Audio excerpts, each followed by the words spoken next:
Lloyd Bentsen is on the campaign trail. He has a formidable opponent, and he knows it. He's no newcomer to politics, so he elected to begin his effort to take over Senator Ralph Yarborough's seat here in the Rio Grande Valley, where he grew up, where he got his first political job as a 25-year-old lawyer. He became a county judge here. He has served this area from Congress. He says he's going to bring a new kind of politics that will serve not only the people of the Rio Grande Valley, but all the people of Texas. Now, here in the Lower Rio Grande Valley, of course, you're talking primarily to the people of this area, and you're talking about their problems. Should you be elected, you've got problems like Laos to deal with. How do you feel about the situation there? Would you put American troops in there? Would you vote for that under any circumstance?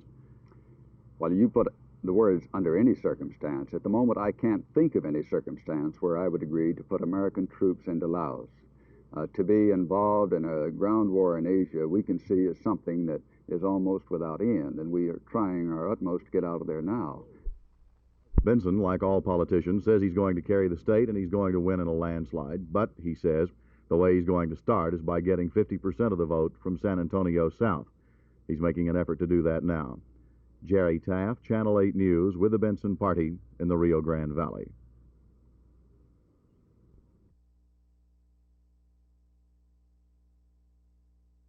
Are you personally opposed to the concept of a new city hall, and how do you answer critics who say that you were just making these charges or complaining about this out of just pure political motives? I have no expertise in the architectural field.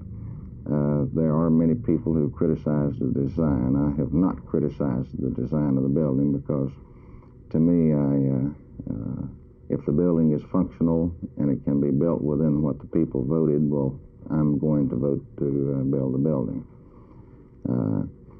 Yes, the statement has been made that anyone who speaks out against building the city hall will be automatically considered to be political in nature.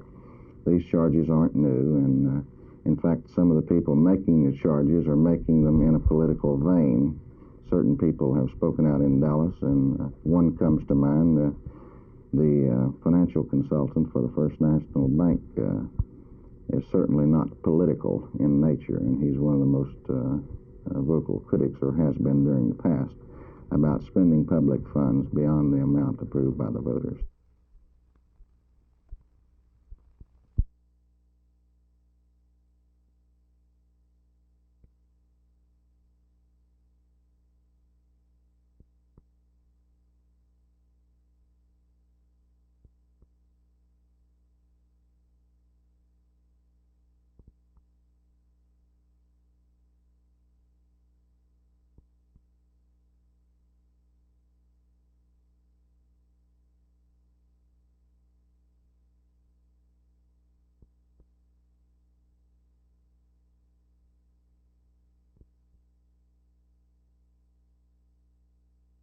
As projected, the $10 million needed to additional money over and above what the voters approved would have to be funded some way, and I think the public should be involved in the decision on that amount of money.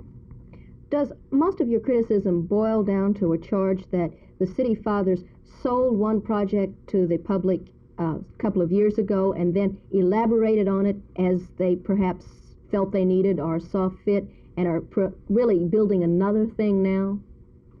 I'd say a portion of the extra cost is because of increased material and labor, certainly. But there are other things that have been brought into the picture that were not considered by the voters in '67. And whether or not the cost is there will be known when the bids are open, but still, I'm insisting that if it goes above the amount approved by the voters, that the voters have a second shot at it.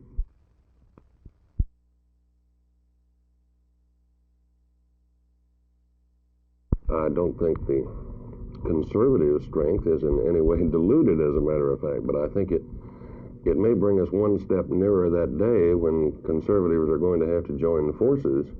I don't think they're any longer going to be able to afford the luxury of conservative Democrats competing with Republicans, if you like. I think it's going to tend to polarize the situation here, and I don't know that that's necessarily bad. How is this going to affect your campaign? are your chances of winning this predicted increase? Not in the least. In the first place, I anticipated that this was going on, that heavy-handed registration drives, if you like, were underway in particular sections of the county. I wasn't particularly surprised when several days after the registration deadline, we were told in our papers, literally thousands of registrations flooded into the tax assessor collector's office.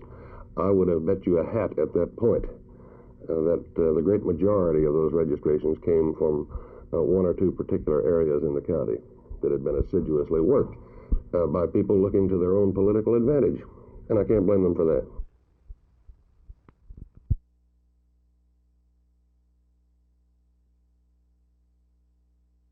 I've been on record consistently since I was elected national committeeman, stay out of that type of race. And with respect to the Yarborough Bentsen race, why, I think I've specifically been on record 2 or 3 times that I know both of them, want to take no involvement in that race, and the one that comes out of that primary the winner, well, I'll campaign all over Texas for and try to get him elected or re-elected, as the case might be.